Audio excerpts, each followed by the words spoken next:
Hi. അപ്പോൾ വീട്ടിലോട്ട് സാധനങ്ങളൊക്കെ മേടിക്കാനുണ്ടായിരുന്നു. അപ്പോൾ ഞാൻ കരുതി ഒരു വീഡിയോ എടുത്തേക്കാമെന്ന്. അപ്പോൾ ഓൾറെഡി സാധനങ്ങളുടെ ലിസ്റ്റൊക്കെ പ്രിപ്പയർ ചെയ്തിട്ടുണ്ടായിരുന്നു. അതാകുമ്പോൾ നമുക്ക് അവിടെ എത്തുമ്പോൾ സാധനങ്ങളൊന്നും മിസ്സാവത്തില്ലല്ലോ.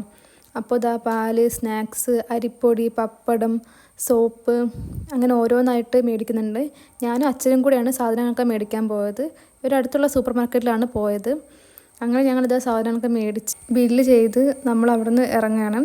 അവിടുന്ന് ഇറങ്ങിയിട്ട് നമ്മൾ നേരെ പോയത് പച്ചക്കറി മാർക്കറ്റിലോട്ടാണ്. അവിടുന്ന് നമ്മൾ ഉള്ളി, തക്കാളി, ക്യാരറ്റ്, പിന്നെ വെണ്ടക്ക, ഉപ്പേരി വെക്കാനുള്ള ഐറ്റംസ് അങ്ങനെ കുറച്ച് സാധനങ്ങളൊക്കെ മേടിച്ച് കുറച്ച് മേടിച്ചിട്ടുണ്ടായിരുന്നുള്ളൂ. കാരണം ഒരുപാട് ദിവസത്തേക്ക് വെച്ച് കഴിഞ്ഞാൽ പച്ചക്കറി പെട്ടെന്ന് ചീത്തയായി പോകത്തില്ലേ. അതുകൊണ്ട് കുറച്ചൊക്കെ മേടിച്ച് നമ്മൾ പിന്നെ അവിടെ തന്നെ ബില്ലൊക്കെ ചെയ്ത് സാധനങ്ങളൊക്കെ കവറിലാക്കി വണ്ടിയിൽ കൊണ്ട് വെച്ചിരിക്കുകയാണ്. പിന്നെ നമ്മൾ പോയത് മീൻ മേടിക്കാനാണ്. അങ്ങനെ വീട്ടിലോട്ടുള്ള മീനൊക്കെ മേടിച്ച് അങ്ങനെ ഒരുപാട് ടൈം ആയതുകൊണ്ട് നമ്മളൊരു ബേക്കറി കയറി എന്തെങ്കിലും കഴിക്കാമെന്ന് വിചാരിച്ചു. അപ്പോൾ അവിടെ നിന്ന് ഒരു ചായയും ഒരു കല്ലുമ്മക്കായും കഴിച്ച് നമ്മളിതാ വീട്ടിലോട്ട് പോവുകയാണ്. അപ്പോൾ ബൈ.